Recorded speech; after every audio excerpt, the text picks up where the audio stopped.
Welcome back to Ride and Glide. It's a bit of a different one for us today. It's not going to be a review. We're actually doing a complete buyer's guide within the scooter market. So we'll be looking at things like tyres, suspension, we're going to look at the stem locking mechanisms, lights, controllers, decks, rider weights, ranges, speeds, foot plates, all sorts. We're going to go through a complete array of scooters from very, very low powered to extremely high powered, very low money or relatively low money to very expensive. And we're going to try and give the buyer, because it's a bit of a minefield out there, especially with the laws changing now. A lot more people are going to be riding scooters, so we're trying to get them a bit more clued up into what are the pitfalls and what are the pros and cons, things they're going to be looking for when purchasing their scooter.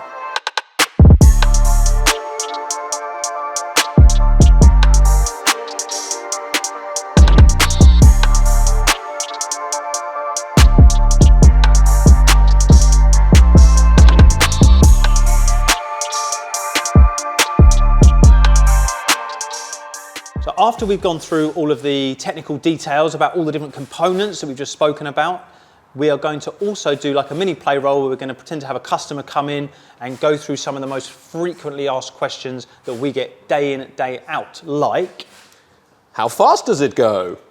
And, how far does it go? And, can I get a scooter for £500 that's waterproof and will take me to the moon? Maybe not that one. So first off, we're going to take a look at the tyres. And as you can see along the line here, there is a vast array of different shapes and sizes for tyres, different tread patterns, different thicknesses, different depths, all sorts of differences between these. You can get anti-puncture tyres, you can get tubeless tyres, you can get tube tyres. So we're going to go into a bit more detail about what you might want for your own scooter.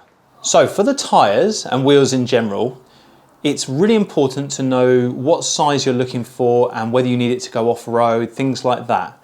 So we've got three scooters here, all very different. We've got an Apollo City original, which is like a 09. That has 8.5 by 2 inch tyres. We also have a Visette 10 Plus, which has 10 by 3 inch tyres. And then we've got the Element Bondi, which has 20 by 3 inch tyres. So all very different. Now, all of the tyres you see on these scooters here are fairly hard ground tyres. They don't have a massive amount of tread on them.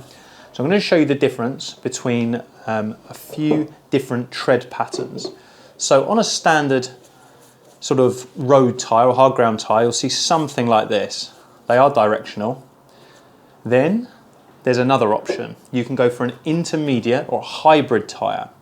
Now a hybrid is somewhere between an off-road tyre and a road tyre. So it's not fully off-road, but it probably gives you best of both worlds. So if you're planning to do a lot of road riding or a lot of hard ground riding, and also going on trails and things like that, in slightly damp conditions, that's going to be a really, really good tyre for you. If you're just sticking to the harder ground, you may want to just go for the slick tyre, which is great on hard, flat ground. As I said, there's also another option, which is the full off-road. So if we compare that now to the semi-off-road, not massively different, but the tread is bigger. You can see it's chunkier, it's slightly more raised, and also there are bigger gaps between it to give that surface area grip as you're climbing up something that's a bit damper or a bit more dusty, so it can really dig in. So those are just three examples of different types of tyre. Now you can't put them on every scooter. So if you're looking to buy a scooter that you can maybe have off-roads on, do check first. So the Apollo Phantoms and the Visette 10 Pluses, that type of scooter, they can have all three different types on. Some scooters don't have the clearance on the swing arms or underneath the fenders to be able to deal with the extra grip or the extra width. So do be careful when you're buying a scooter that it can have the tyres on that you would like. So we'll look at this first Apollo City down here, which is a smaller scooter. These are the 10 inch. I was just showing you 11 inch wheels, which are on some of the bigger scooters, or tyres I should say. And on here, you'd have an 8.5 by 2. This is actually an 8.5 by 3, which fit the Visette 8 Pluses and the Visette 9s and 9 Pluses, but same height.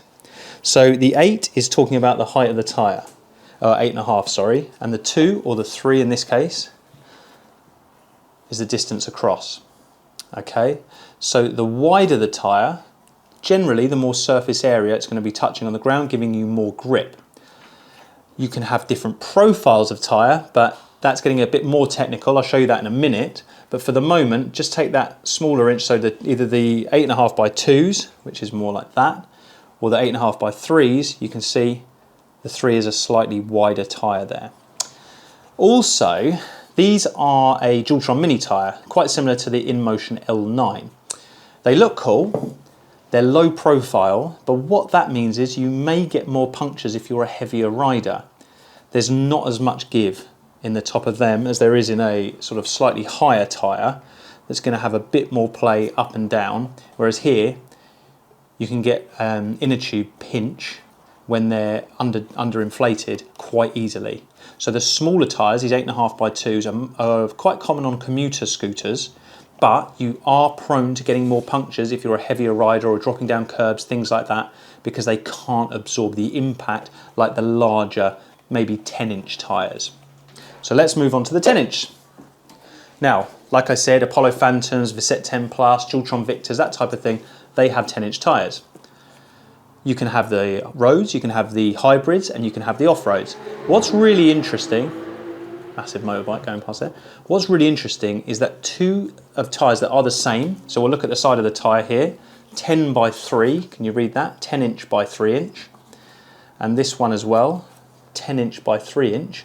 So for all intensive purposes, the same tyre, but actually if you look closer at the compound, the first one I showed you is more plasticky. It's a much cheaper compound, whereas this second one is a much softer, higher quality compound. So when you're looking at tyres, if you're going to be that discerning, do check. These should be more expensive. They're going to be more comfortable when you're riding. They will wear down quicker because the plastic takes longer to wear down, but they'll be skiddier.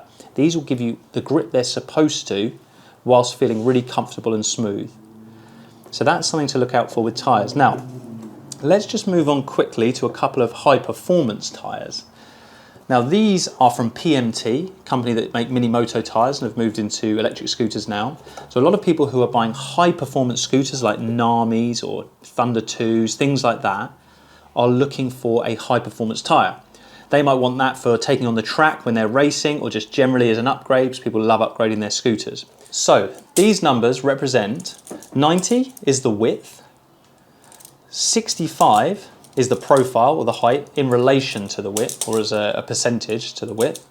And then the R6.5 is actually the diameter of the wheel, and that will be in inches. So the other two are in millimeters, and the 6.5 is in inches. So there you go. The diameter across the wheel there reads 6.5 inches. So that's just a way of understanding what those numbers mean on a tyre. Obviously, you can look that up yourselves. It's really easy to get that information. So just say what the tyre sizes mean. So they're not like the other ones, which are just 10 by 3, which are done in inches, or 8.5 by 2, done in inches. This is giving you a bit more information on a higher performance tyre. If you could look closely here, the reason these are so high performance, you can see the compound. Now these will wear down quickly if you're riding fast, they'll tear up, but because they are high performance tyres. Now PMT do a few other options. They also do this one, it's called the Stradale, which has a bit more grip on it. So people who are riding on multiple terrains, or at least a little bit damp conditions, or a bit of off-road, or even just want more grip, generally, you might go for something like this. The slicks look cool, but they are slick. So really it's sort of warm, dry, hard ground, and they're going to be high performance. So yeah, hopefully that's helpful. I just wanted to show you one other thing. So obviously we have the Bondi there, the Element Bondi. That would have a 20 by 3 inch tyre, so it would be something like this. It's more like a bicycle tyre. So that's a different style of scooter. So if you compare that to say the 8.5 by 2 inch tyre, completely different thing entirely. So you're going to have more comfort on the bigger tyre, generally less chance of puncture, but it's not as portable. Acceleration is not going to be as quick, so the small tyres bite quicker in that initial acceleration, but definitely something to look at if you are potentially maybe just wanting to feel a bit more safe on your scooter, or coming from a bicycle. It might be something that feels a bit more comfortable for you. Another thing to consider when you're buying your scooter, and specifically about tyres, is what type of tyres they are. As in, you can get tubeless tyres, as you can see there, and you can also get tube tyres. So this one says tube type, and that says tubeless. And the big difference here is one has an inner tube, the tube type, that's talking about the inner tube. So with that one, you don't need to seat the bead on it, on the wheel, to stop air coming out, because the inner tube is what holds the air. So you only need to do it for alignment, whereas on the tubeless tyre, slightly different bead, it needs to be seated and sealed when you are connecting it to the wheel. So that means it doesn't have an inner tube, so when it gets filled with air, a bit like a car tyre, it's the bead that's pressing against the edge of the wheel, or the rim, that's going to be creating the seal. So it's up to you. The faster scooters tend to be tubeless. A lot of the smaller, lower powered scooters tend to have tubes. You can also buy solid wheeled scooters. Now the benefit of that is no punctures. The negative is that they're often a lot more slippery to ride because they are solid. There's not a lot of give in them. And when they do wear down, they're quite hard to change. But for low maintenance, it's a really good option. Now, there's also another option that companies have started doing in all different scooters. Apollo City Pro 2022s, the Apollo City 2022 have this. Some of the Kaboo GTs, the new ones, have this, which is a thick layer of gunk. It's not slime, but a thick layer of gunk on the inside of the tyre, sort of very sticky, almost like tar. And when they puncture, or when you get something stuck in it, you pull it out, it self-seals. It's really clever and it's a really useful feature. So for low maintenance, look out for that as well as a feature on your tyres. You can add slime into your tyres, tubeless slime or tube slime, which is basically a gunk that you pump in. As the tyre spins, it goes around the sort of inside of the tyre wall or of the inner tube. And if it does get punctured, it self-seals as well, but it's not as good as that thick sort of layer of what we were just talking about that's already in the tyre before it's seated on the scooter. So yeah, have a think about that when you are considering what scooter to buy. Next, we're going to take a look at the brakes. Braking obviously a very big deal in the scooter world because you can go very, very, very fast if you want to, and even for the slower scooters, still obviously very important for safety. There are lots of different styles of brakes. We're going to go through them in a bit more detail to give you an idea of what you may want when you're buying your scooter. When looking at brakes, it's important to consider a number of factors. How heavy you are, how fast you're going to be going, what type of scooter it is you're buying, as well as a number of others. If you're going to be going up and down hills, that kind of thing, or just gently along promenades, it's going to play a role. Let's first take a look at probably the most common type of brakes on the market, which are over here on this Apollo City. They are a mechanical disc brake. So, you just got a brake handle here, opens and closes, cable connects here, goes all the way down through to the caliper. When you pull the lever, the caliper closes on the disc. So if you go back down to the disc there on the other side, I am going to pull the brake, and you're going to see that there. You see, as I pull the lever, it pulls the cable. These are really good. The cables, sometimes you have to tighten them up as they become loose over time. They're often used on slower powered or lower powered, slower scooters to medium range. You probably wouldn't have them on a very, very powerful scooter because you might need more stopping power, which takes us on to the hydraulic disc brake. So same design, except this time you're not using a cable, you're using hydraulic fluid. So in this hose here, this runs all the way down to the caliper as before. So here's a caliper, that would connect to there, like that. And as you pull this lever, which I'm going to show you on the brakes over there, again, caliper closes the pads on the disc. So we'll show you here. But this time, it doesn't use the cable to do it, it uses hydraulic fluid.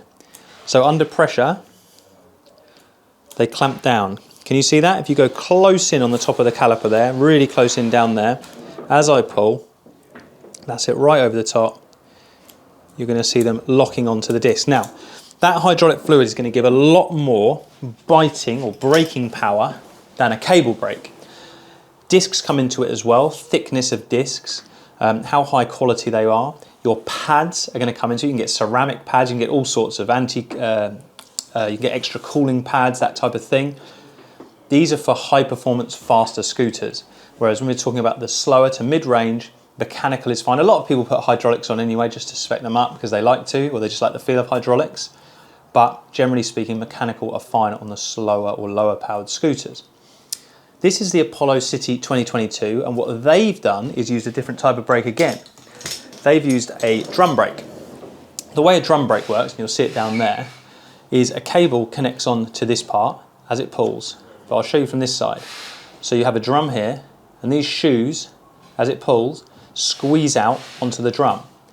Now, these aren't actually as effective as hydraulic brakes, but they're still very good. And what they do is there's a lot less maintenance with them. So what Apollo have tried to do with this scooter is make a hassle-free scooter. So it's not a particularly fast scooter, it's about a mid-range. It comes in single and dual motor, so there are two options. So what they've done is try to avoid people having to change their pads constantly or, you know, bleed their brakes, that type of thing. They want it to be really, really low maintenance. So the drum brakes front and back are quite a clever idea to reduce the amount of time you have to spend messing around with your scooter. With hydraulic brakes, as we've said with the cables, we've had to tighten the cable every now and again, and occasionally they can snap. That takes a long time, and it won't happen if you've been monitoring and looking after your brakes well. With hydraulic brakes, because they have fluid in them, if any air gets in there at all, which does happen over time, then you need to bleed them. So you'll start to notice that the brakes aren't as effective, that type of thing. The handle will pull back further as you're gripping it on the handlebars, and you just need to bleed them, which basically means taking the air out of them. It's really simple. You can buy kits from any bike shop or places like us, but that is the type of maintenance you need to do there, and then also replacing the brake pads. What a lot of people in the scooter world like to do, we've talked about the tyres before, where you can get higher spec tyres. People also like to put higher spec brakes on. As you can see here, Magura, one of the most famous brands in the braking world, especially with scooter riders. These are the Magura 5Es. Big 4-piston brakes, so really, really nice brakes. They're actually very, very good to ride with. We ride on quite a few of our scooters with these, and it's like someone's braking for you. They're that good. The beauty about these particular ones, the 5Es, is that they are an e-brake as well. So with scooters, you can have a regenerative braking, which you would need this cable for. So as you brake, it can recharge your battery, regen. Not all scooters do it, but a lot do. But not only that, when you pull the brakes, it will cut your motor.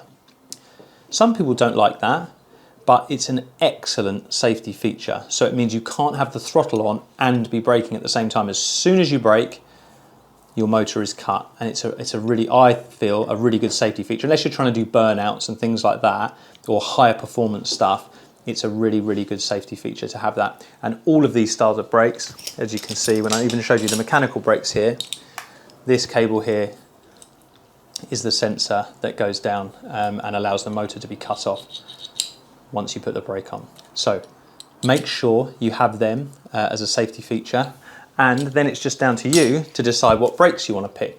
Like we've said, drum brakes, pretty low maintenance, not as effective, but still very good. Mechanical brakes, really good.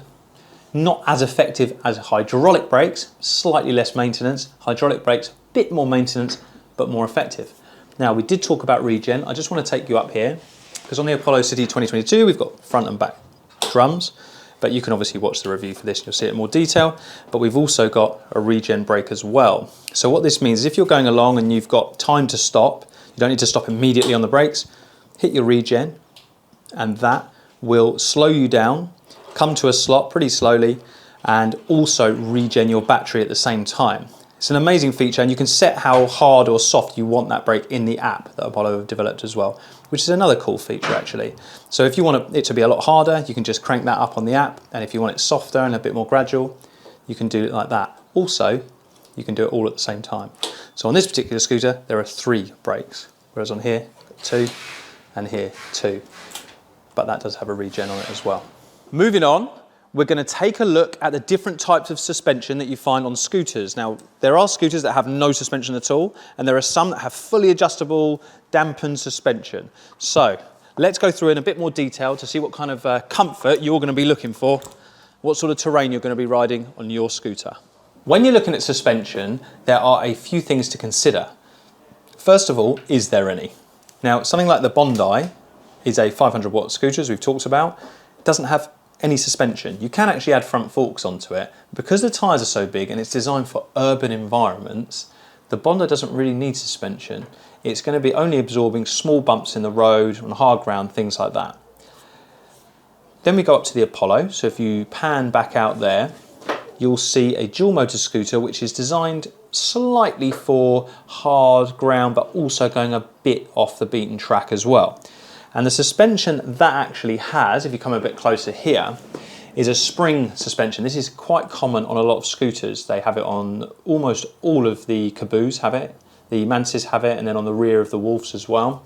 So it's basically a spring, it's very basic, with a little plastic dampener inside. So as the spring gets compressed, it just hits against the dampener and just bounces back. So it's literally a spring up and down.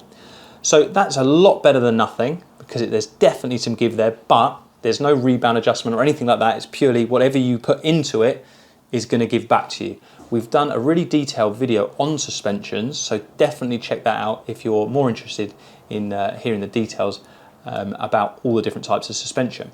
Now, let me just show you the Dualtron type style of suspension. This is cassette. So what it is, they've got PU rubber in there. You can have different hardnesses of rubber. So if you have very soft, it will be more springy, very hard, a lot harder. What happens is, as the arms go down, as you put pressure on, like the swing arms on a scooter, the cassette turns slightly, and however hard the rubber is determines on how much it's allowed to turn. So the softer lets it turn more, therefore it's more spongy, and the harder is more rigid, so it only drops a bit. So for much harder ground riding, you'll be looking for harder suspension. If you're going a bit more off-roading or you're a heavier person, you'll want something softer. That brings us on to the higher end of the market, where you're looking at oil shocks. Now this is NAMI suspension. NAMI have done an amazing job here because hardly any scooters have done this. The beauty of this is, first of all, it's oil dampened and you can set the rebound. So what that means is, as you press down on the scooter on impact, first of all, you can preload set it by winding that round, so you can either have it harder or softer, but also what it means is how much rebound is going to come back, how quickly it comes back. So if you set it really, really, really soft, what that means is, on the rebound adjustment, as it comes down and compresses, it will slowly come back up. Or you can go right at the other end of the spectrum, so when it goes down, bang, it's more like a spring, springs you back up, like we were talking about in that harder ground technical riding. If you're going a bit slower but over much bumpier terrain, you might want that slight more comfort. You don't want to be bounced up all the time, because then you're bouncing up and landing on another part of the track or whatever you're riding on. It's going to be throwing you all over the place. You want that softer suspension. So high-end suspension, much more basic suspension.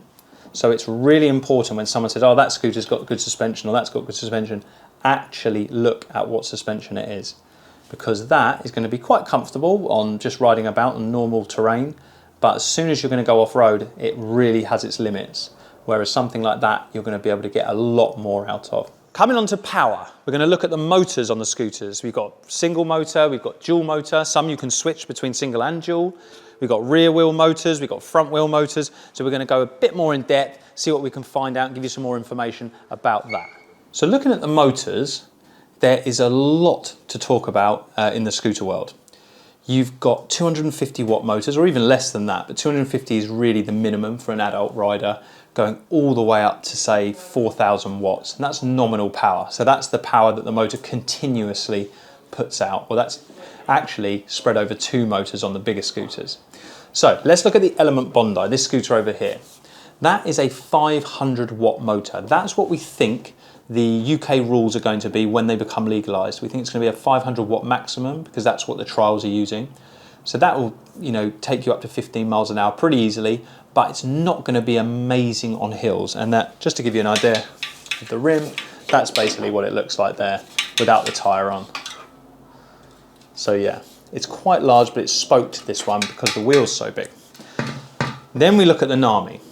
This is at the very, very fast end of the spectrum. This is a 1500 watt motor on the front and a 1500 watt motor on the back. Incredibly powerful. The motor looks like this when it's off the wheel. That's the cable there that runs in. That's the NAMI motor. You can see it's got a bit grubby, this one, but you can see it's got a fixed rim on it. So what that means is it's a tubeless tyre. It can have a tubeless tyre on, and that will make more sense when I show you this one, which has a split rim on it. So that is a really useful feature. When you're changing a tyre, you can split the rim, put the tyre on, put the rim back on. It makes it much easier to change the tyre. But what it also means is it's not sealed because it splits. So you have to have an inner tube, or generally have to have an inner tube for a split rim tyre. Because these are tubeless tyres, they have a fixed rim like that, just trying to make it a bit stronger. So you'll often see on the lower powered scooters, they have a split rim, and on the higher powered scooters, often they have a fixed rim, but some of them do still have a split rim, but not many. So when you're talking about motors, we said we've got 500 watts there. We've got two 1500 watts here, so that would make that 3000. But they also have a peak power. So what that means is working with the controllers within the scooter, they can generate almost double that amount of power. So they can get up to about 6,000 watts of peak power when you're accelerating on a full battery as fast as you can. So that's a power you can draw for a small amount of time. The continuous power is what you can continuously draw from the motors, and the peak power is what you can get for those bursts of total power from the scooter.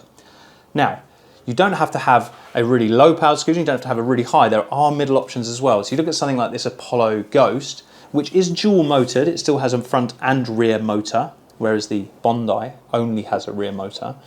So that's good for climbing, acceleration, that kind of thing. But they are both 800 watt motors. So it's about half the power of the Nami. Because the controllers are smaller, the battery's smaller as well, you're going to get quite a lot less power.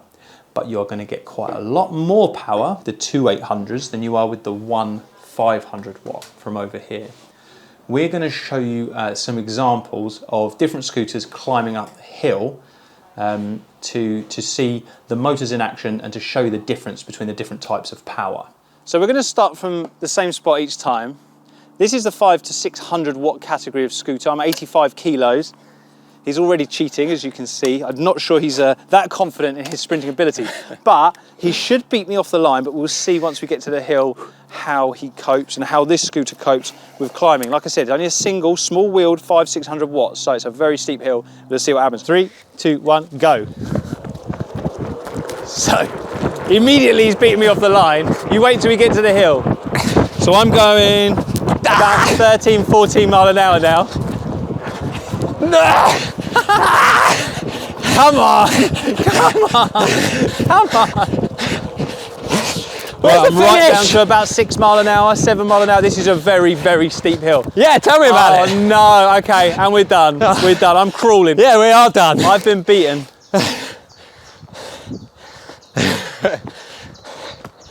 Woo! So, did I make it? Low-powered scooter, or sort of 500 watt-ish scooter. High-powered athlete. As you can see, high-powered athlete. As you can see, this is going to be in the sort of road legal range. It's not going to make it up the hill with a rider, so 85 kilos. In any speed at all. I was crawling at 1-2 miles an hour at the end of that. So really, if you are thinking about riding in hilly areas and you're a heavy guy or a heavy gal, do think about the power of the scooter that you're getting. It's very, very important if you don't want to be jogging or running up a hill or pushing a scooter. Okay, so round 2. Now who's worried? We've got a dual motor in the beginning of the kickstand era. Dual motor. Where I think this is probably going to be, I think you've met your match here, mate, to be honest. So we're in the mid-level scooter. So it's a lower powered but dual motor scooter. So this should handle the hill a lot better than the last one and a lot better than the athlete next to me. So you're being very generous. You gave it all. You gave it all in the first round. I gave it all in race 1. Okay. I won though. Are you ready? 3, 2, 1, go. So again, he's accelerating. Right, I'm having to slow down. I'm slowing down because he's in my way. He's in my way. So if I want, I can fly up the hill. Okay. Let's come to a stop. He's done. So you can see immediately the difference that a bit more power, I'll say a bit more power, more than double the power, but we're sort of in the 1500 watt range now, 1800 watt range with the dual motors, nominal power. What that does, so we're on a very steep hill, like I said, you can see down there, it really is steep, and immediately there's a difference. So now we're going to go and get a powerful scooter, just to give you an idea of what that looks like off the line as well. So round 3, giving Toby a chance to get his breath back. Obviously that was a fairly easy race for the scooter. Toby still accelerated a little bit quicker. So it'll be interesting to see now who's going to get more bite. I've got off-road tyres here on the Nami. This Nami's a 72 volt, the last scooter's a 52 volt. Excuses. So we're going to see, see what happens this time. But in theory, look at him, he's such a cheat. In theory, this scooter should absolutely smoke it up the hill. You've been smoking. As Sean Connery would say. Okay, you ready? Yeah. 3, 2, 1, go.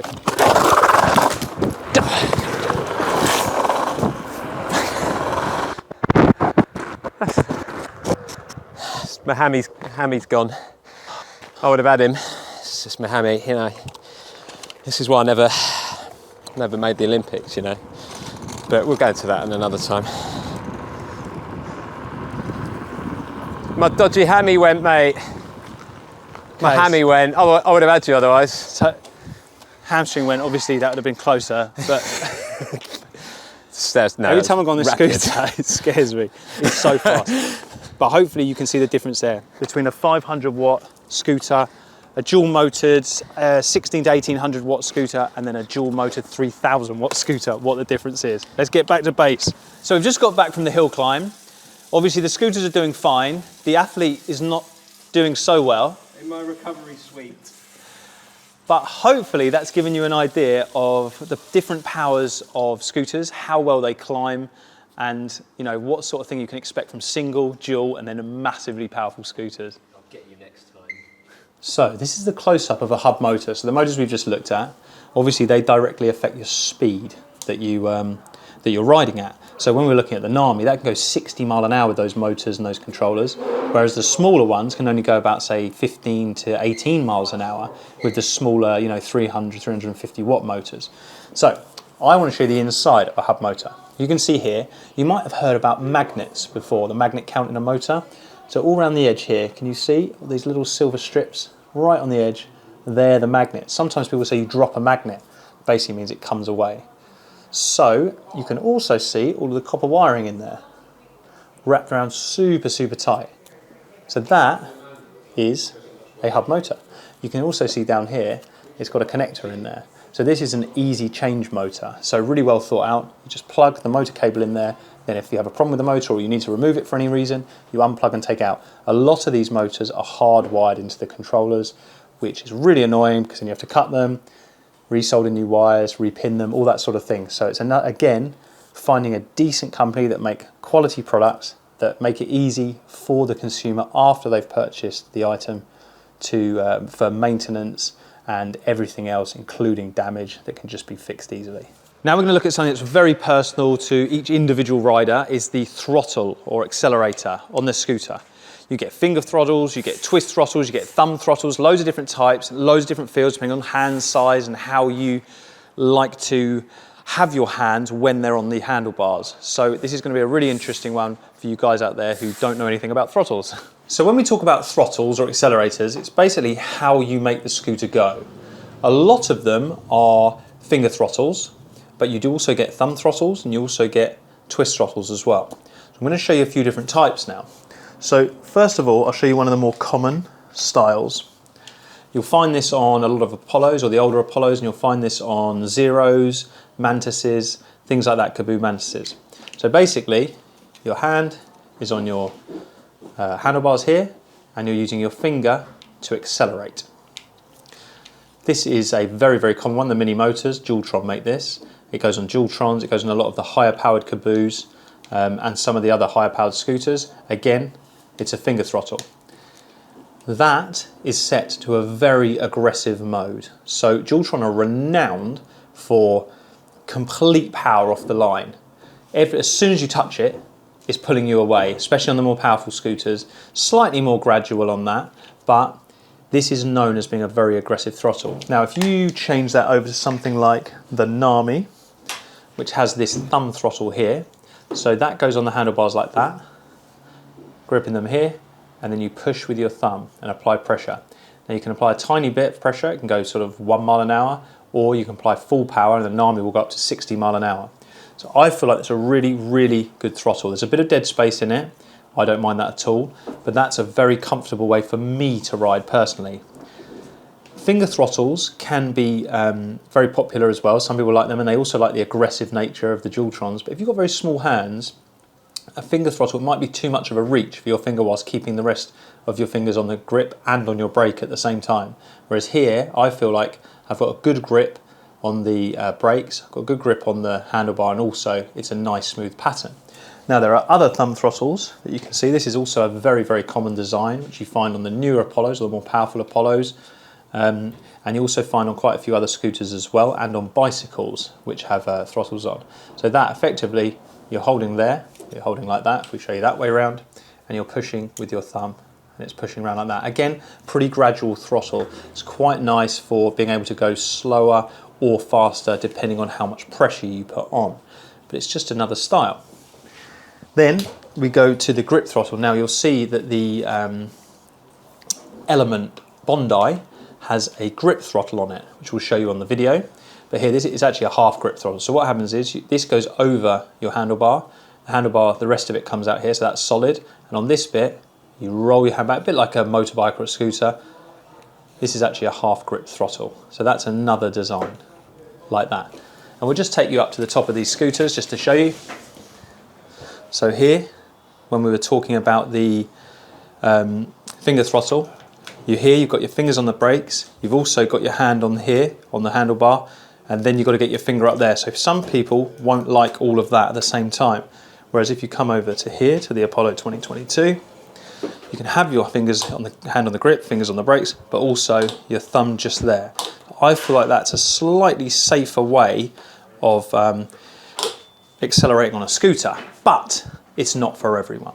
So think about what style you like, what feels good, and then think about what quality is. This is why, it's important to try scooters out, because you wouldn't know. These look quite similar, but this Visette throttle is quite gradual, so you can gradually accelerate, whereas this Mini Motors gives you full blast pretty much every time. It's very, very important to know what you like and how you want to pull away. You can change some of the settings on acceleration in the displays, we'll talk about that later, but generally speaking, you're going to get some that are very aggressive and some that are very gradual. Definitely look into it before you buy. This next section is going to be on controllers or speed controllers.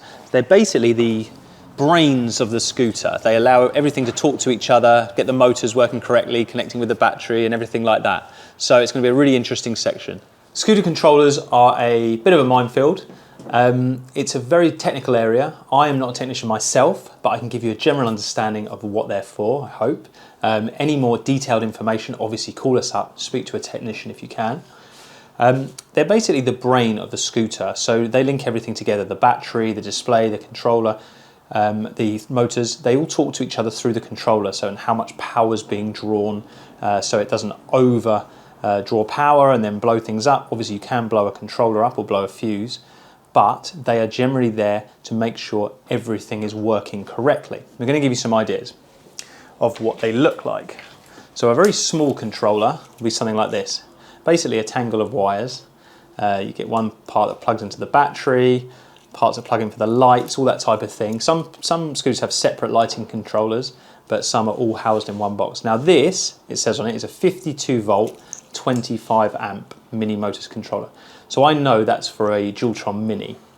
The Mini's 52 volt scooter, 52 volt battery, 52 volt motors, and 25 amps. That's the amount of amps that can be drawn through that. Now, when you're talking about bigger scooters, you're going to have more voltage and more amps. So something like, and the Dualtron Mini, by the way, is a single motor scooter, so one controller. Something like the Kaboo Wolf Warrior has two motors, two controllers, one for each motor. You'll be able to see here, it will say 60 volt, 40 amp front, just above my thumb. And then on this one here, it will say, hopefully, 60 volt, 40 amp rear. So one is for the front and one is for the rear. So they obviously take up quite a bit of room in the deck as well. And all those wires are going to be synced, something like that, front of the battery often, are going to be connected to make sure everything's working properly. Well, actually, in the Visette 10 Plus has two motors as well, but they put them both into one box. There are actually two controllers in there. And what have we got? 60 volt, 30 amp or 35 amp. They sit there, right at the front, where the two controllers like the Wolf did, and then the wires connect everything up together again. Now, there's another style of controller. Dualtron brought out a range like the Storm and the Ultra 2 a while ago, and they built them into their foot pad. So that foot pad would sit at the back like that, and then these would run down motors, battery, and connect everything together there. So it's actually housed all in the foot pad itself. And that was actually quite problematic because if something broke, you had to completely replace the whole foot pad. Whereas with something like this brakes, you can just replace that, which made it much more simple. When you're looking at controllers, it's really important, it's really hard to find information out on them. So when you're buying a scooter, you're not really going to know. So it's worth speaking to the people who are selling it to you, because they might sell you a really powerful scooter, it's got a really big battery, but if the controller can't handle that current, it's just going to blow. So you need controllers that are going to be able to handle the amount of power that you're trying to put through them. People like Nami have done that really well. They've used sine wave controllers, which is a type of controller, and it distributes the power really evenly, and it has a shut off. So when they get too hot, working with the display, they shut themselves down. It's a really clever function. Visset 10 Plus do it actually. They have a boost mode, but it only works for a certain amount of time so as not to overstrain the scooter. Some cheaper or cheaper or worse scooters out there, people aren't thinking about that. They're just going for all-out power. We've had it in the past with even some quite big brands really, that you tend to have a lot of problems with the same types of scooters, and you get massive problems with controllers blowing. So make sure you're buying from a reputable company, as always, through a brand that the company you're buying from will support you with. Because if you're just using a scooter normally and the controllers are blowing, they should be honouring the warranty on that. So make sure that you're getting the right hardware in your scooter, and because we've seen it before where people are buying from AliExpress or Alibaba, good places to buy from, but a scooter will turn up not as advertised. So you might get a Wolf Warrior 2, you see here, we've got these Wolf Warrior controllers, 60 volt, 40 amp, and someone's came and said they've blown their controller up on one. They bought it from AliExpress. They turned up and it was a 60 volt, but it was a 25 amp controller in there. It was a tiny little thing, which was no way going to be able to handle the power of the motors on that scooter. So it was blowing all the time, but they didn't tell him that. They just sent whatever they sent, and there's no comebacks really if you're buying like that. So please make sure you buy from reputable people who can vouch for the hardware and have it in stock if there is a problem. Moving along the line of scooters, you can see they all have very different displays. Some are connected to the throttle themselves, the display screen here. Some are central. And as you come along, you'll see a few different ones. You've got these sort of hexagonal designed ones. And then moving all the way along to the Nami, you can see you've got this sort of rectangular one, which are very customizable. So there's a big difference in displays on what they can do, and we'll go through that now. Displays come in all shapes and sizes and have a multitude of functions. So from the very, very basic scooters, you literally just get your speed and probably your battery, to the higher powered scooters, well, not necessarily higher powered, but more advanced scooters, which you can tell your motor temperature from, you can set passcodes, you can change your acceleration gradient, you can do all sorts of things with them. So first we'll look at a more classic type of display, which we've seen already when we're talking about the throttles. This is the Mini Motors iDisplay. Some of these are connected to the throttles as well. Again, like the Zero or the old Apollo versions, the same sort of thing. Now in here, these are going to show you your battery life, your speed, your odometer, your voltage, which is really important. So when you have a battery indicator on these, it's quite accurate, but it's usually just a bar and a series of bars which go down. If you look at your voltage, you'll have a much better idea of how much battery life or how many miles you've actually got left in your scooter. These you can set things like cruise control, you can set slow start, which basically means you need to push to start, or some people just want the initially, as soon as they press the accelerator to pull away, and some people want to roll first and then do it, so it's not, a jerk, or when you hand the scooter to someone, they don't grab it by accident and it pulls away. You can change magnet count in these, which you don't really want to do on the motor. You can change voltages, tyre sizes, that type of thing. So there's quite a bit you can do on these type of displays. But it's very, very, very little in comparison to, say, the new Apollo displays, which is hexagonal design, which you can get into the back end of and mess around with.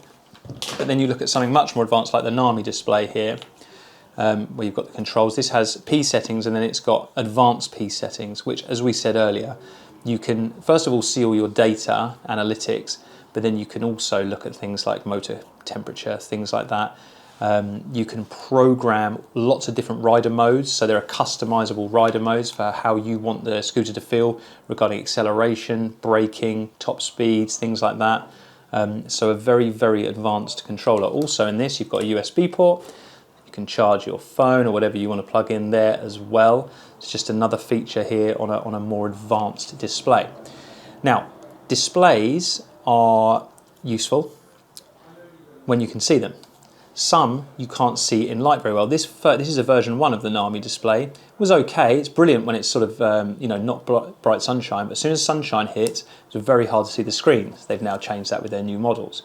But make sure it's very clear. Something that Dualtron have done very well with their Mini Motors display, although I think it's a slightly outdated design, it's very clear. Once that's on, you can see everything on there, whether it's light or dark. So a really, really good function is being able to see your speed and your battery life, which is obviously imperative when you're riding along.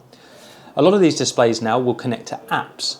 So we look at things like Apollo or companies like Apollo, all of their new Ranger scooters are connecting to an app now, which is amazing. You can disable the scooter from there, or disable the motors, set passcodes, you can change the lighting, you can change the e-brake on there, you can look at your analytics, where you've been, how far you've gone, where you've gone.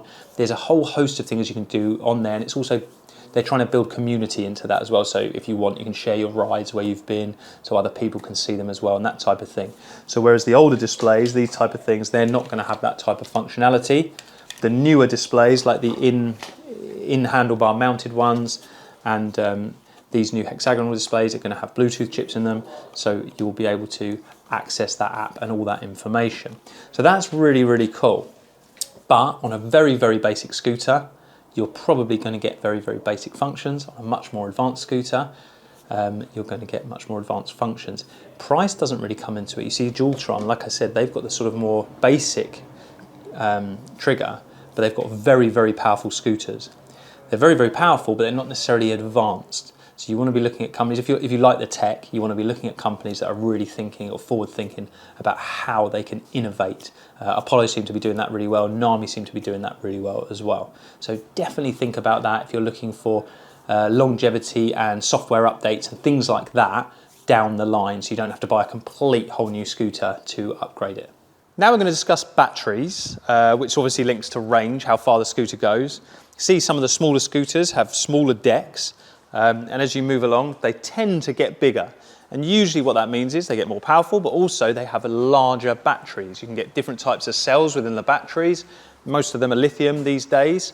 We're going to talk a little bit about that, and also about how rider weight, terrain, gradients can all affect your range. Even if you've got a large battery, you still may not get a large range out of it. And even from small batteries, riding a certain way, you can get a long range out of them. We're going to go into a bit more detail. Light motors play a massive part in speed, and everyone wants to know about how fast things go. Batteries play a huge role in range. That's probably the second most asked question that we get, how far will it go? That has a lot of variables we've spoken about before. Big ones are rider weight, terrain you're going over, steepness of gradients, how fast you're going, that type of thing. But let's just talk about batteries just themselves for a minute. They come in all different shapes and sizes. You can get very small or relatively small batteries, sort of 5 to 7 amp hours. You can get huge batteries, sort of 60 amp hours. So the smaller ones might take you a few miles, so they're more for the commuter type scooter, or maybe last mile type scooter where you're getting off the tube and just need to get home, like the last mile. And the bigger batteries are for things like they're basically vehicles. They go up to 100 miles or more, on one charge. But what that means is they're a lot heavier. So the commuter scooters are better for carrying around, or the portable scooters, and the bigger scooters are going to go a lot further but are much harder to carry around. Different batteries are made by different companies, obviously. You can have Panasonic, Samsung, LG batteries you've heard of, and there are also thousands of other brands from around the world. Doesn't mean they're bad batteries if they're not branded something you know, but I would say it is best to stick to brands that you have heard of, because there's some comeback and quality checks have been done there. Now, just to give you an idea, this is often what a battery will look like.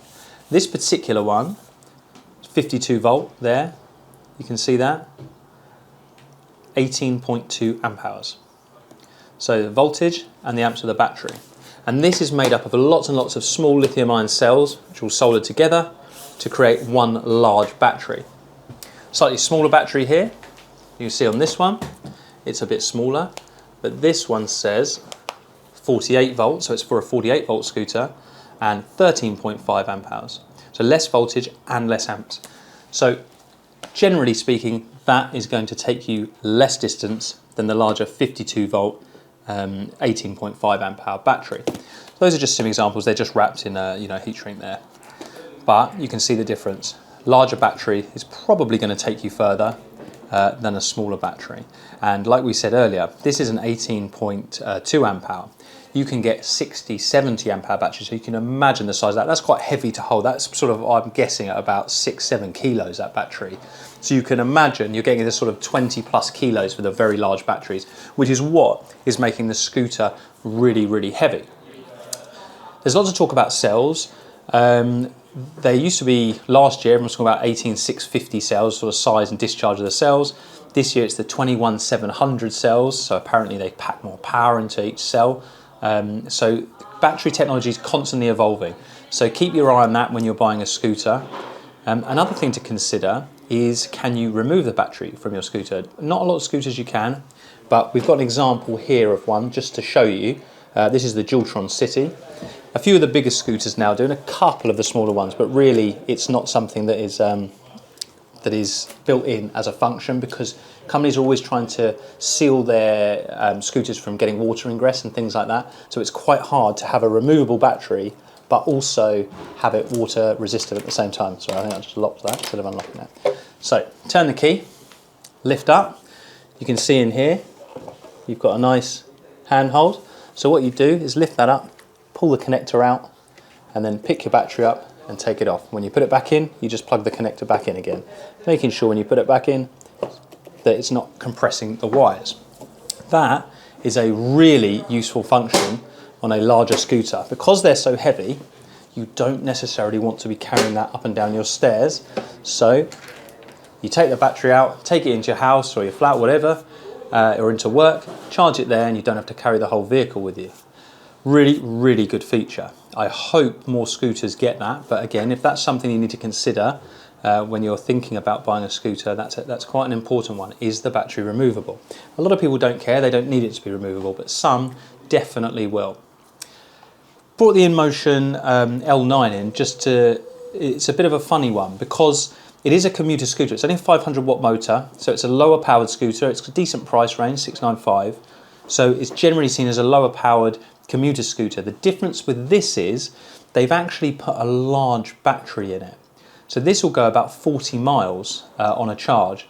So although it's low powered, it's not necessarily a last mile scooter. This is actually going to be, say you're in a city, you need to get across town 6, 7, 8 miles each way, then that would be really, really useful for something like that. So they've made a kind of lower end scooter or lower powered scooter, but actually given it enough range that you can be able to get across town.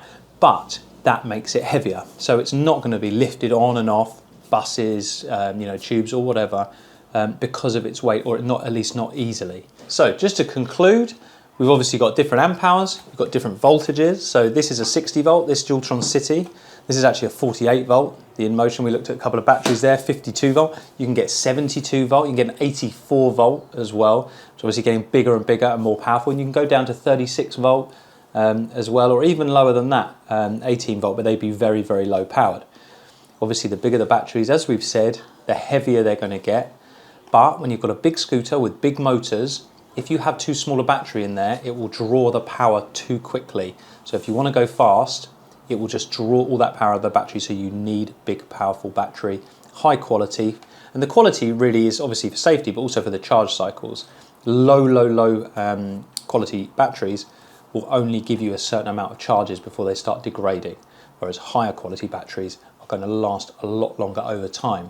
So like everything, or most things in life, the more money you spend at the beginning, generally you get paid back towards the end of something's life. So it is the same in the scooter world. We're now going to take a short look at chargers. Different types of chargers that you can get for the array of scooters. They affect which voltage your scooter is depending on what charge you've got, and also the connector at the end of the charger. Some have 2 ports, so you can double charge them. Some only have 1. So we're going to look a bit more detail into the different chargers. So we spoke about batteries earlier, and obviously batteries need to be able to be charged. We spoke about battery quality and how many charge cycles maybe you should be looking out for. And just to touch on that again, always do ask how many charge cycles a battery is rated for, or what's the warranty on it, because it is very, very important. Now, for charging your battery, we're going to just use an example here. So generally with a scooter, you'll get a single charger turn up, quite often a 3-pin. A lot of scooters are like that, but there are different ones out there. Now, on the back of a charger, you come here, this will say, what you're looking for is the output. This is 54.6 volts, 1.5 amps. So the 54 relates to the voltage of the scooter, so that's actually for a 48 volt scooter, weirdly enough. That's the total volts, but it's actually for a 48 volt scooter. Now 1.5 amps. So that means it's a fairly slow charge at 1.5 amps. So now, if you wanted to fast charge that scooter, first of all, you'd have to make sure that the charge ports are rated to be able to take a fast charger or more amps through them. So it's worth checking with the retailer that you buy from with that. But you get a fast charger. So again, we check the output, 54.6. So our voltage is right. That's for a 48 volt scooter.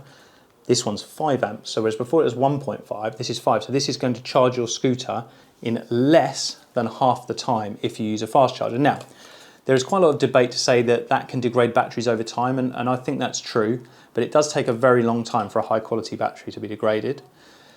Also, like we were saying earlier about making sure the charge ports are rated to that, you might actually be able to put 10 amps through a charge port or 12 amps through a charge port. So it's worth finding out what you can use. For the stealth bikes, for example, that we use, it's a 10 amp charger, 3-hour charge time on a 40 amp hour battery, unbelievably quick.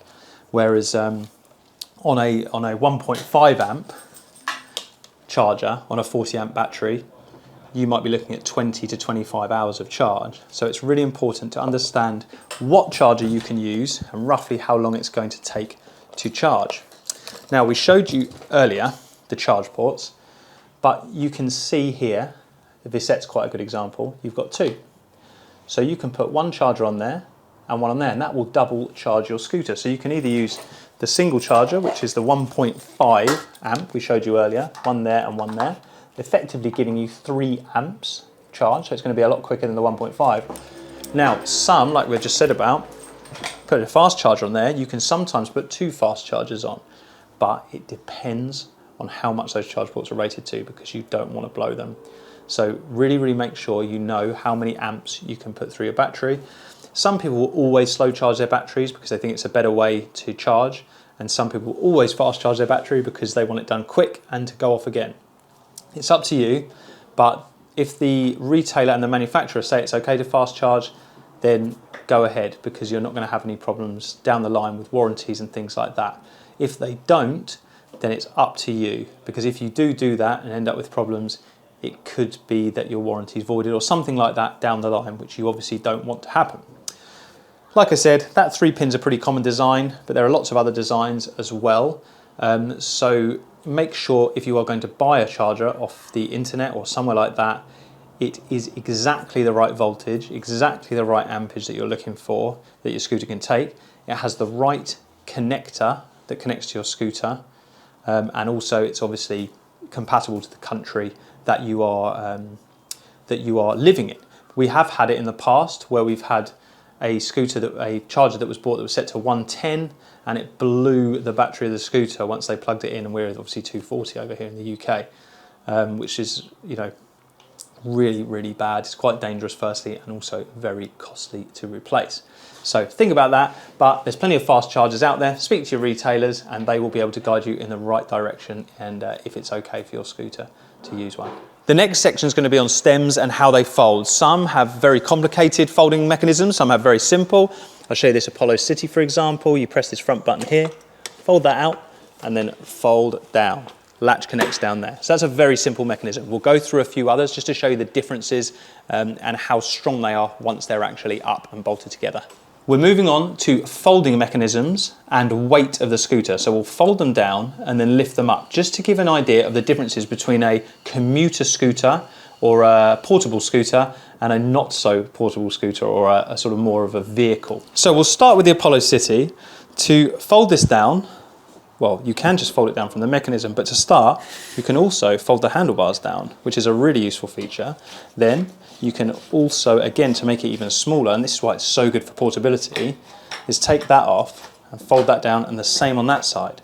So then once you do get to the point of folding it down, which is by putting pressure with your foot there, oops, which is by putting pressure with your foot there, it just folds down. That folds in, and it's incredibly compact. Then we'll do the one hand test. I'm not a massively strong guy. Can I lift it with one hand? Yeah, not too heavy. 17 kilos, that's pretty easy. I wouldn't want to be carrying it for ages, but I could walk up and down steps with it, getting on and off public transport. So I would say that is a good portable scooter. There are a lot lighter scooters than that, but they'll have smaller batteries. And obviously we're going to move on to some heavier scooters now. So let's move you out of the way. Move on to this Visette. So you saw the folding mechanism on the last one, was where I pushed my foot down. This is totally different. First of all, they have a safety nut, which is locked into the stem here. So we undo that first. That pulls out. Then we open that latch. That releases this down here, like that, but it still won't fold until this is pulled out of there.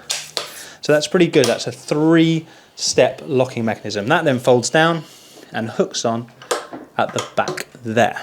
Now, let's do the one-hand test again. Okay, like I said, I'm not a unit, but I'm not the weakest person in the world. That's pretty heavy. It's liftable, it's about 37 kilos, but you wouldn't want to be walking around holding that for a long period of time. It's not going to be something you want to climb up and down steps with every day. Okay, then we move even further on to the Nami. Just leave that there. Now this really isn't designed to be carried about. It's got an even bigger battery. It's going to be even heavier. But what I love about the Nami, and they've done it so well, is their locking mechanism. So you undo it there. You literally unscrew the top of the stem there till it comes off, and then you lift up. Oh, one more thing. You lift up the whole thing, and it folds down like that. That is an incredibly strong stem position. You do hear about stems breaking quite regularly on scooters where people have ridden them too fast, too hard, gone over something and then crashed, or the whole stem snapped, or the stem gets creaky over time. These are pretty good, but that is the best we've seen. That design there. It's been really good. They've got a carbon fibre stem as well, so lots of flex. When you're riding, a bit like a motorbike, when you accelerate, you're supposed to be leaning forwards. Then when you brake, you're supposed to be leaning back. But what people will do is they brake forwards and then put loads of pressure on the stem and can snap it or make some play in it over time if they keep doing it, because it grinds away down here. But with something like the Nami, you're not going to get that anywhere near as bad because of that mechanism design. Whereas something maybe like the Apollo City or the Dualtron designs with the collar, you might get much more rock over time. Now, I'm not trying to get out of lifting this. It is hot today. But this is about 50 kilos. There's a nice handle on the back. There's a good handhold on the front. It doesn't have a lock here, so you're not going to be able to lift it with one hand, but even so, I don't think I probably could anyway. So, okay. So it is liftable. I definitely wouldn't want to be lifting this up and down stairs. The reason this folds is obviously for storage or getting in and out of a vehicle if you're going to drive somewhere and then have a burn around. Definitely not a portable scooter for hopping on and off public transport with. Hopefully that helps. If we've had in the past, people have come in, said, I want a real big powerful scooter like a Nami or a Thunder 2, something like that. Then we've got to a point with them, spent a few hours going through things, and then they said, but I actually I live on the 3rd floor of an apartment building or something like that. And like, whoa, you know, you're looking at the total running end of the spectrum if you have to carry it up that amount of stairs every day. So sometimes what you want compared to probably a much more practical option, there's quite a big difference between the two. So you've got to ask yourself those kind of questions when you're buying a scooter. This section is going to be on deck size. Somebody say deck size? Deck size. So the size of your deck, the shape of your deck. It's how you use it. It's how you use it. So what we're going to do is take a look at the different shapes You want to be thinking how big are your feet, what's going to be comfortable when you're standing on the scooter. So some of the smaller scooters that are more portable often have smaller decks, and as you move along to the larger scooters with the bigger batteries, often have much larger decks. But they also have different material on top of the decks. We've got grip tape, rubber, things like that. So we're going to take a much closer look at the decks. Okay, let's talk deck size. It does matter in the scooter world. We've got very, very large decks and we've got very small decks. So we've already said, depends on what size feet you are, how you like to ride. Now, I'm going to give you some examples. This is an Apollo City, the original model, a bit like the 09. Compact, really good for commuting, it's decent range and lightweight. What that means is the battery's not going to be enormous, the motors aren't enormous, so the deck isn't enormous. So if I stand here, I've got size 11 feet. My foot is pretty comfortable there, but for my other foot, I can just about get it on the back around there. So it's not a bad riding position for me, but my feet are overhanging the deck. There isn't a foot rest on there, so I'm not protected from hitting the back on the fender there. Now, I like to ride one foot forward and my other one like that. I like that, I feel like it's a really good braced position rather than riding with my feet kind of next to each other like that. So for me, although I really like the scooter and it's good for nipping around, for any long kind of journeys on that, I don't think that would be super comfortable for a guy my size, about 6 foot with size 11 feet. But for someone smaller, that would be ideal, or someone just using it for a few miles here and there. Moving on to the Visette 10 Plus, totally different. Deck's a lot bigger, if you can see that there. See the difference in size. Also the difference in height, it's a lot closer to the ground, that is. So this has got a lot more clearance. I'll just move it there a bit. Now, when I step on this, I put my front foot there. Now I have got a rear foot pad built in, so I can have my brace position how I like to ride with loads of room. Still not the biggest deck in the world, but what is nice, it's made with sort of a rubbery compound, which makes you a bit more comfortable when you're standing on it, whereas the more old-fashioned kind of grip tape decks aren't quite as comfortable as these new rubberized decks. But that's a really good size. Something to think about. Foot size, how comfortable it is, what's the compound. Nami, massive battery, goes for miles, so it needs to be comfortable, so it has a huge deck. So here, it's kind of world's your oyster. I got size 11s, like I said, but they still look tiny, or I hope they look tiny, on this massive deck. So you can stand together, one back, some people ride like that. I, as I've said, ride like that. So there's loads and loads of room with a footrest to ride either way. Now the Nami has grip tape. The Visette 10 Plus has the rubber compound, as we've said. So it depends which one you like. When you're thinking about decks, I've said it 5 times already, probably or more. How do you ride? Position you're riding in, feet next to each other, feet one back. How big are your feet? Do you want them, do you care if they're overhanging or not? Do you want them to be comfortably within the deck? Really important, because the worst thing you can do, it's probably not the worst thing you can do in the world, but something that's not going to make you particularly happy is if you buy a scooter and you just feel like you're falling off it all the time, or there's just not room, you're uncomfortable when you're riding. It's really important to feel comfortable when you're riding a scooter, because they do go quite quick and you need to feel safe. Assuming scooters are going to be legal by the end of this year or early next year, they are going to have to comply to certain standards. Now, one of those is going to be lighting and indication. So we're going to go through a lot of these scooters here to show you the different types of lighting that you get on the scooters and whether you're going to need additional lighting or not, potentially to fit in with the rules and for general safety. We'll take a look at brake lights and the indicators as well. Let's talk about lights. That includes headlights, rear lights, brake lights, auxiliary lights, indicators. They're all really important features for safety and visibility when you're riding your scooter, and also just to look cool if you're a Dualtron owner. So let's start with the Visette, because I want to show you the differences between some of the scooters that you buy. So with the Visette, go down here, can you pan right down? That is the headlight, okay? That is all that comes as standard on the Visette. Now, you do get a rear lights as well. You can't see them that well in this light, but you can see the reflection of my hand, the rear light, and then when you brake, it intensifies. What you do also get on the Visette are indicators. So again, you're not going to be able to see that massively well here in the light, but you can see there, it's flashing, and that works on both sides.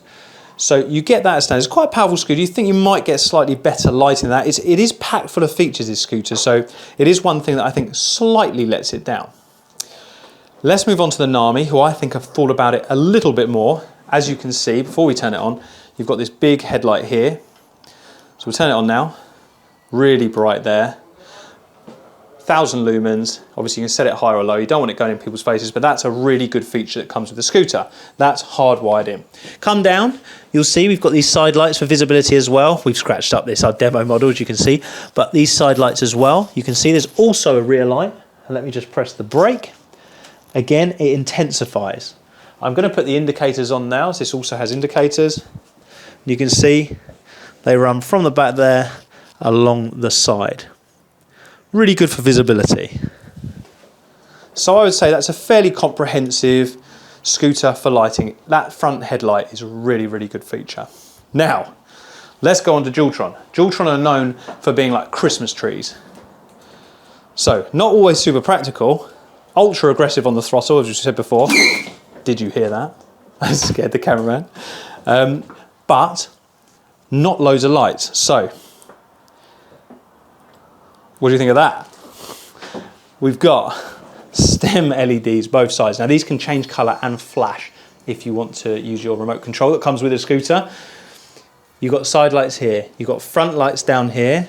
If you come round, you've also got a neck light here down the back. You've got underlights on the floor there. On some of the models it even projects down the model of the scooter. You've got rails that run along either side, which are lit up as well. And you've got rear lights, which come off this footrest here, as you can see, and they flash when you put the brakes on. Another really cool feature. Also, it's got hazard lights. For whatever reason you might need them, you can put your hazards on. We've got lights down the rear as well. So, Dualtron, full of lights, but still doesn't have that bright headlight, which is a must if you're riding in the dark. Just for visibility for yourself so people can see you. It's just a safety feature. So Nami did that really well. Loads of other scooters do that really well, but these two don't have that front headlight feature, which I think is imperative. So make sure the lighting on the scooter you're buying is adequate, and if it's not and you're happy with that, make sure that you find the right lights that you can fit on the handlebars or wherever you want them on the stem to make sure that you're visible at night. This section is going to be on waterproofing or water resistance IP ratings. We've actually done a separate video on this, so if you want a load more detail, go and check that out. This is going to give you a brief understanding of different scooters and how well they're waterproofed, so how resistant they are to the ingress of water getting into them and potentially damaging them and potentially invalidating the warranty if it does so. So as well as all of the things on the scooter or in the scooter that need to be considered, also what you wear when you're riding for safety also is a very, very important factor. If you're on a low-powered, slow scooter or slow-ish scooter up, say 15 mile an hour, then a bicycle-type helmet probably going to be suffice. But as you get more powerful, generally speaking, you're going to need higher quality and more safety gear. So one thing, a helmet is imperative. As you get faster, I would say they get into a full face helmet and then even a motorcycle helmet, something like that at the far end, where you're going 60 mile an hour on some of these scooters. You know, obviously do that on private land and the track only in very safe conditions. But, you know, that is, you really need some heavy gear for that. And also we'd suggest gloves, obviously knee protection, elbow protection, body armor, you know, and even at slower speeds, things like gloves or body armor are a really, really good thing to buy and use. But again, make sure you buy the correct size for you. It's quite difficult to know what size you're going to be without going into a shop. Some of them are designed to go over the top, some of them are designed to go underneath. Luckily for you, we've got a demonstrator who's going to give you an idea of what body armor looks like on a athletic physique. So we've looked at everything in detail, or as much detail as we can go into at the moment. So hopefully that's given you a really good general idea of some of the different components that go into a scooter. Now the other bits you need to consider, things like warranty. So if you're buying from a reputable manufacturer, that sort of thing. We'll talk a bit more about that later. What we're going to do now is do a bit of a play role where we're going to get someone in as a pretend customer. They're going to come and act as if they're buying a scooter. And we're going to go through some of the most frequently asked questions. And so hopefully they can get the scooter that they want or that they should have rather than the scooter we want to sell them. So let's start from here. So we're going to use Toby. Obviously, you may know him from such videos as I love the one-wheel GT, etc. If you came into the shop now, yes, and said, "Hello, mate. I'm after a scooter, please." Right. So the first question I would ask is, okay, well, have you got anything in mind? What sort of thing are you looking for? Well, I haven't really got any models in mind, but I know where I'm going to be using it. Okay. Does that help you? That's really helpful. So what type of riding are you going to be doing? Hard ground, off-road, you know, what sort of thing would you do? So probably a little bit of a mix between sort of smooth tarmac and then maybe a little bit of bridleway, light off-road use. Okay, so that's really, really important information for us. So mainly hard ground, but he's going to be doing a little bit of off-road. So suspension is going to be quite useful for a scooter like that. You might need a little bit of power also because we're going to be doing the off-road stuff. And there's probably going to be some hills or gradients or things like that. So in my mind already, I'm thinking, okay, I roughly know what type of thing. That now is the big question. What would your budget be?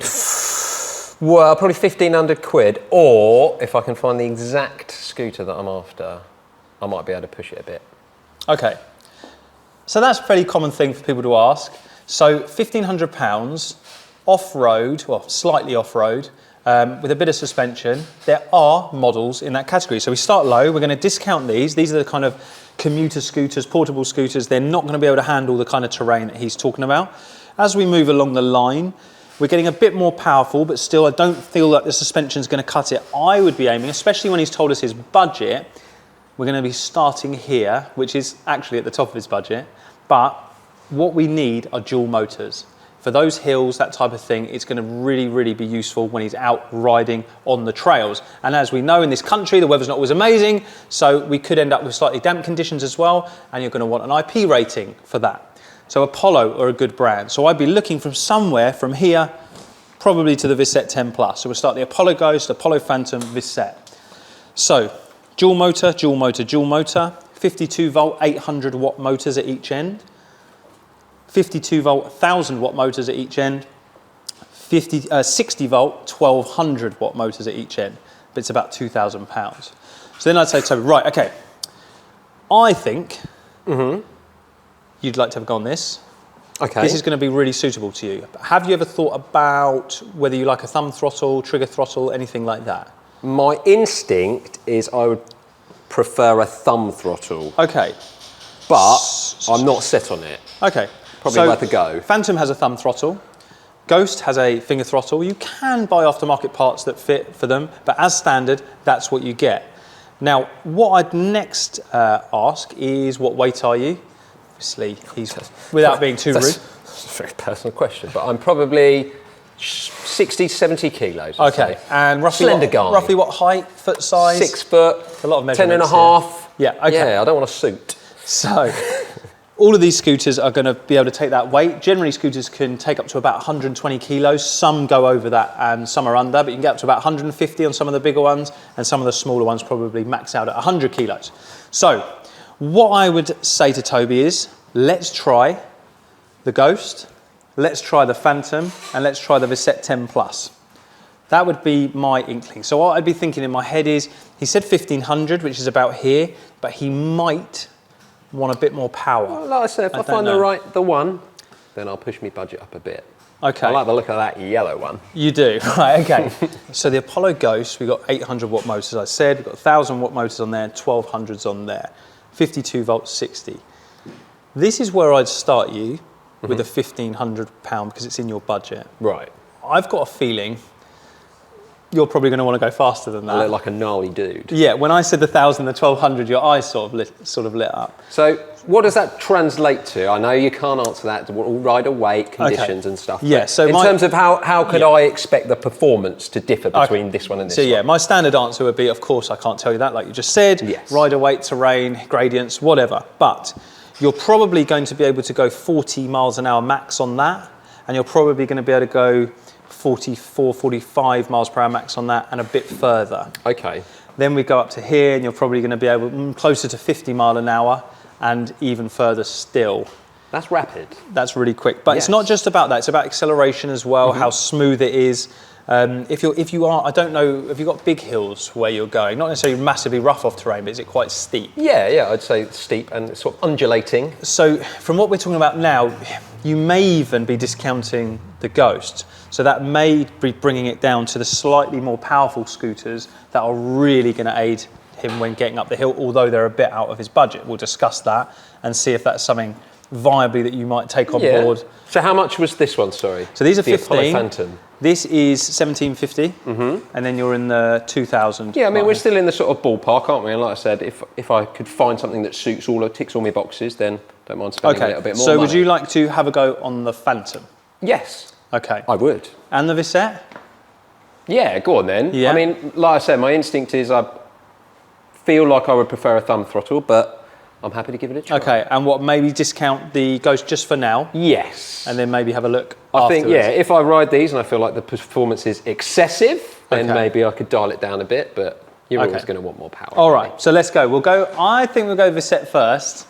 Okay. Just to give you an idea of what's at the top end, Yeah, and then sure. work our way back down. Oh, All right. You're playing like that, huh? I'm just Okay. trying to help. Right, let's go. Okay, so we're coming out on the scooters now.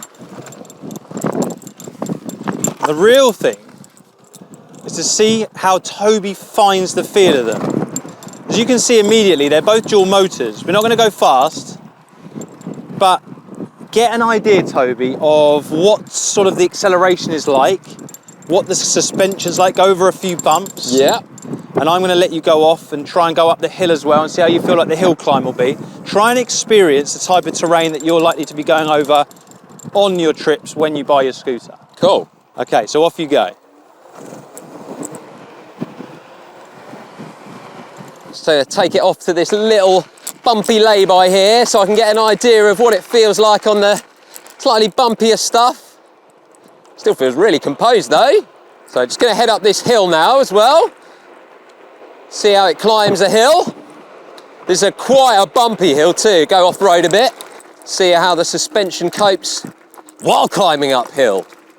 I've got this in single motor as well because the dual motor was surprisingly rapid. So here we go, making its way up. Can already tell this is more than capable of what I'd be using it for. So I'm just going to gun it off the line here and see what the performance is like. It's pretty fast.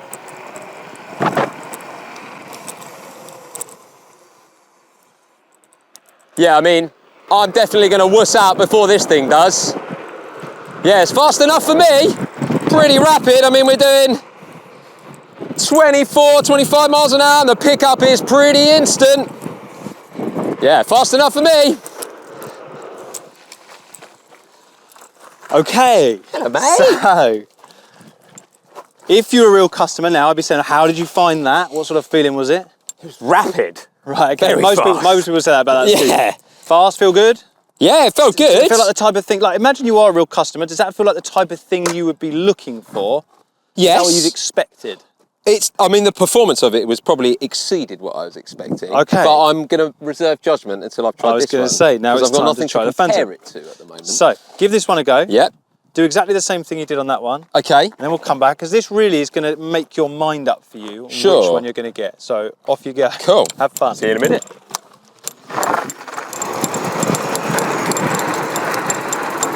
So I'm just going to punch it off the line and see what the acceleration on the Apollo feels like now. Now I've got an idea of the Visette. 3, 2, 1.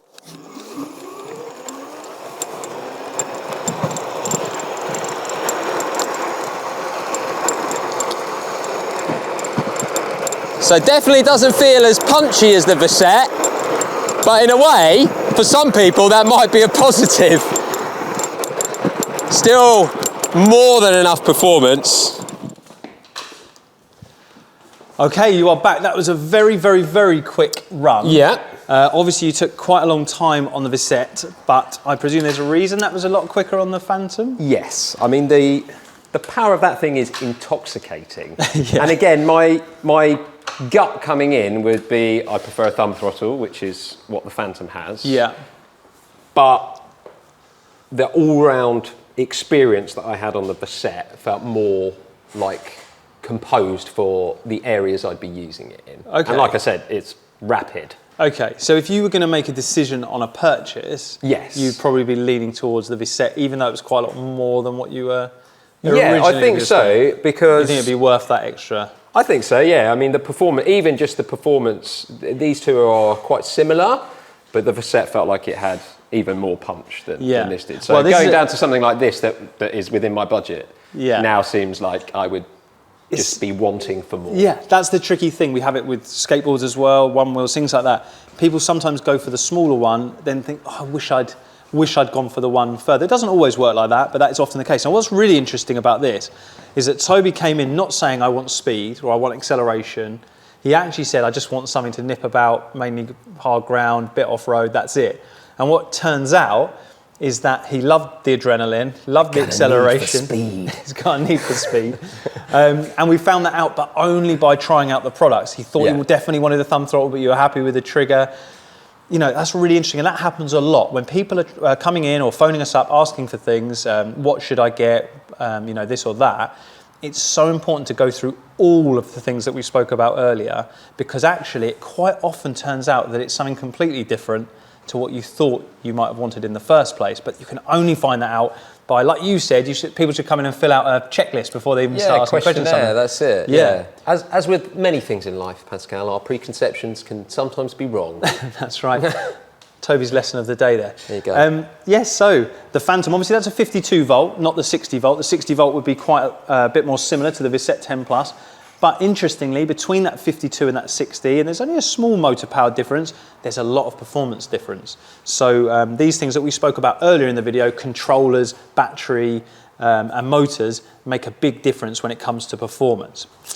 I just wanted to say, well, thank you for doing that, Toby, first of all. I know you're not a real customer, but you are asking genuine questions that we get asked. I wanted to say about quality, the last thing before we leave you, is that we see a lot of people come in here, don't we, with scooters that they've bought from all over the place. Some of them are decent, but so many of them aren't. They're just junk, and you can't find parts for them, and the person they bought them from doesn't answer the phone, and the model's been changed, so there are no more parts available, and that type of thing. Yeah.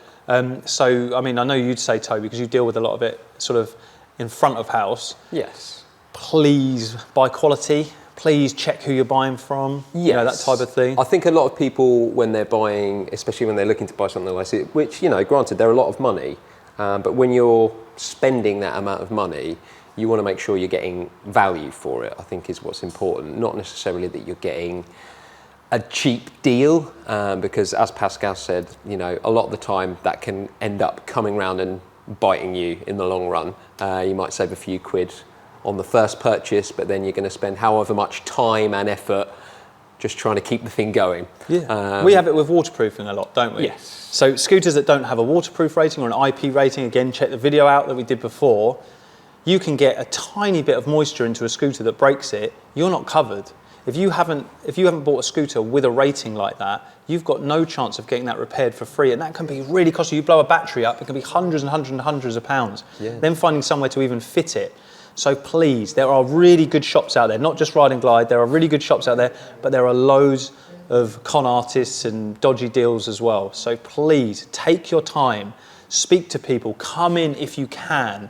We are here, people like us and in other shops, where you can actually talk to a real human being. You could even come in and meet Toby himself, a human being. The man. The man himself.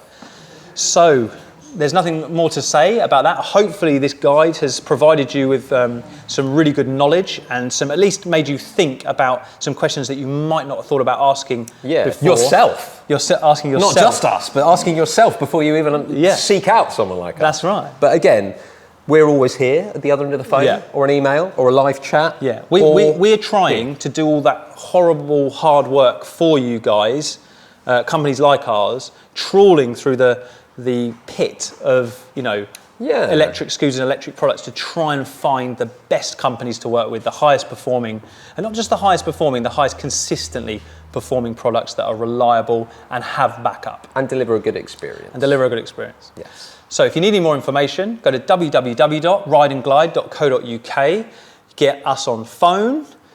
On live chat. On email. In the flesh. And even in the flesh. Once again, thank you for watching, and we will see you next time. Like, comment, subscribe. See you next time.